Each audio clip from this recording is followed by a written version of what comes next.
오케이. 자, 그럼 그 남은 거는 정리합시다 우리. 자, 39페이지 1930년대 무장투쟁 볼게요. 자, 30년대 초반에 뭐가 있다 그랬죠 우리?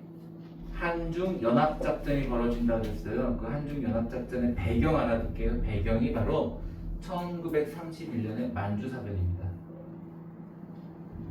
1931년의 만주사변, 그리고 일본 놈들이 거기다 후위를 내세워서 만주국이란 괴뢰 정부까지 수립하게 되죠. 자, 그러자 조선혁명군과 의용군 이응이었죠. 영릉과 흥경성 전투, 그리고 한국 독립군 기청천, 호로군, 요거 독립의 립, 호로의 로였고요. 요거 쌍성전자 아까 했네요, 그죠? 쌍성전자.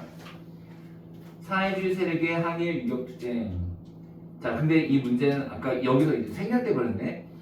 이 다음에 뭐가 있었냐면은 양세동이가 피살당하고 지청천이 관내로 진입하게 되자 만주 지역에서는 한국 독립군은 자치를 감추게 됩니다. 자, 그러자 사회주의 세력들이 일단 중국이 만든 게 동북인민혁명군이었고요. 여기에 한국과 합쳐서 만들어진 게 동북 지역의 항일, 일본에 저항하는 연합군, 그게 바로 동북항일연군입니다. 거기 보시면 동북인민혁명군에 중국 공산당과 조선의 사회주의가 있다고 그랬지만 실제로는요, 중국 공산당이 차린 거고 조선의 사회주의자가 일부 있었던 거예요. 그 당시에는, 처음에는. 자, 이 동북항일연군의 가장 대표적인 작전이 바로 보천부 전투인데요. 자, 연도 살짝 알아둘게요. 37년입니다. 그 여기에는 그 장군 이름이 그 중대장, 소대장 이름이 안 나와있지만 그게 바로 아까 말씀드렸던 김일성이었고요. 그리고 그 이후에 조국 광복회를 조직하게 되는데, 조국 광복회 그거는 학교에서 했을 때만 하세요. 조국 광복회는 그다지 썩 중요하진 않아요. 자, 이제 중국 관내, 즉 만리장성 안쪽으로 들어가 봅니다. 1935년 연도 알아두십니다. 35년 민족혁명 땅. 자, 이거 외울 때 어떻게 되냐? 김원봉의 민혁이. 김원봉의 민혁이. 자, 김원봉의 민혁이가 의열단의 노선이 변화되면서 5개 단체가 통합이 됩니다. 중국 관내 민족주의 세력과 사회주의 세력을 통합하게 됩니다.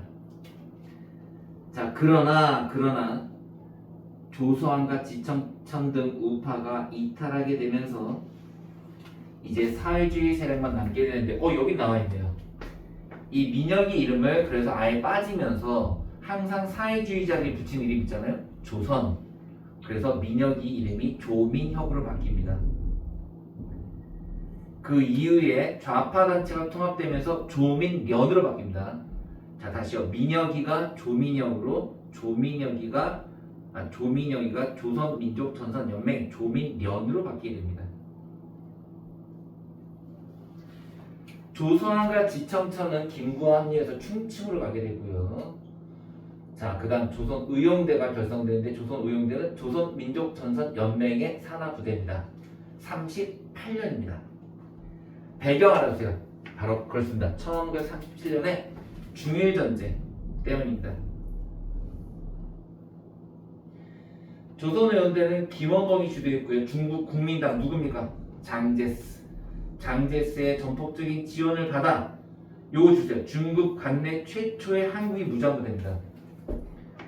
그래서 어떤 시험이든지 한 번도 안 나와주게 해서 진짜로 조선의용대는 중국 관내 최초의 한국인 무장부대입니다. 그런데 직접적으로 전투하기보다 주시하세요. 심리전과 후방작전을 주로 했습니다. 자, 그리고 이게 찢어집니다. 어떻게 찢어집니까? 일부는 김원봉을 따라서 한국 광복군으로 가고, 일부는 조선의용대 화북지대가 됩니다. 조선의용대 화북지대.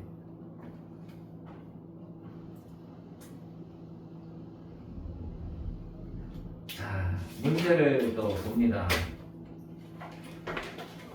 자, 3번은 항일 무장투쟁을 효율적으로 전개할 목적으로 20년대 후반부터 통합운동을 전개했다. 그 결과 남만주의 국민부, 북만주의 혁신회로 통합되었고 국민주는 조선혁명당, 그 무장부대가 조선혁명군.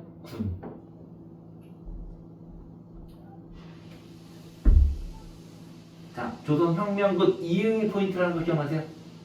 이응. 그래서 중국 부대는 의용군이었고요. 이긴 전투는 영릉각 이응, 흥경성 이응. 정답은 4번이 됩니다. 2번. 이분은 누구일까요? 자, 이분은 일본 육사를 졸업했고요. 만주에 넘어가 독립운동을 했습니다.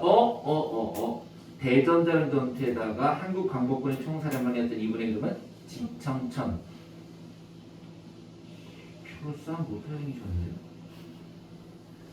자, 그래서 이거는 아까 쌍성전자 기억나죠? 정답은 5번. 자, 3번. 중일전쟁 발발 이후 김원봉이 이끄는 민족혁명당의 주도로 중국, 또 빠빠 이렇게 나오니까 중국 관내 최초의 한인 무장부대 이름은 조선의용대. 조선의용대. 일단 요걸 주세요. 조선의용군 얘기. 그지? 화북 조선 독립 연맹이 만든 조선의용군. 얘는 조선의용대. 연도 언제니? 1938년이야. 왜? 그 생각이야. 37년에 중일전쟁. 오케이, 그렇지. 자, 그러면 정답은 4번 한국 광복군의 일부 병력이, 그리고 일부 병력은 화북 조선 독립 연맹이 된다. 다음 페이지. 한국 광복군의 창설을 갑시다. 1940년입니다. 정규군이었고요. 총사령관 지청천입니다. 한국 독립군 출신 간부와 조선의용대 일부 병력이 포함되는데 조선의용대의 합류는 1942년이었습니다. 연합작전 전개 태평양 전쟁이 발발하자 임시정부가 대일 일본과 독일에 대한 선전포고를 합니다. 자, 활동 영국에 의해서 인도 미얀마 전선, 영국군과 함께 인도 미얀마 전선에 파견되고 포로 신문 등을 맡게 됩니다. 자, 미국에 대해서는 OSS, 이게 아까 CIA라고 했죠. 우리 CIA 국내 정진군 국내를 진입한 정규군대를 편성하고 국내 진공작전을 시행했으나 안타깝게도 일본의 이른 항복으로 시행되지는 못합니다. 그 다음에 여러분, 자, 요거 꼭 나올 게 카이로 얄타 포츠담이죠. 카이로 얄타 포츠담. 이 중에서 한국과 관련된 게 두 가지, 카이로와 포츠담이에요. 그래서 이집트의 카이로를 먼저 알렸던 게 카이로인데 43년입니다. 43년. 여러분 43년이면은 아직 원자폭탄 떨어지기 전이에요. 그죠? 그래서 한국을 적절한 시기에, 문제가 적절한 시기인데 그놈의 적절한 시기가 언제인지가 안 밝혀졌던 거죠.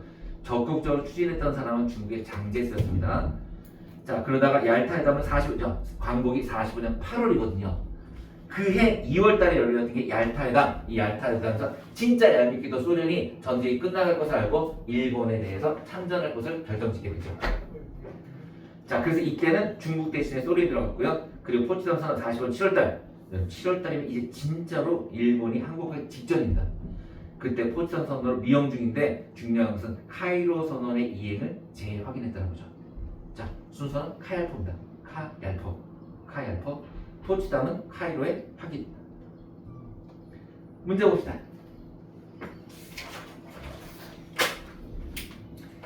이 사진에는 지청천을 총사령관으로 하는 한국 광복군.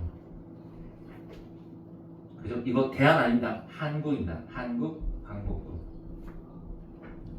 정답은 5번이죠.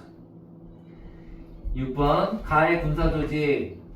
영국군과 함께 대일작전 승리를 했고 미얀마 전선에 파견되었다. 한국 광복군 국내 진공작전을 계획했으나 실패.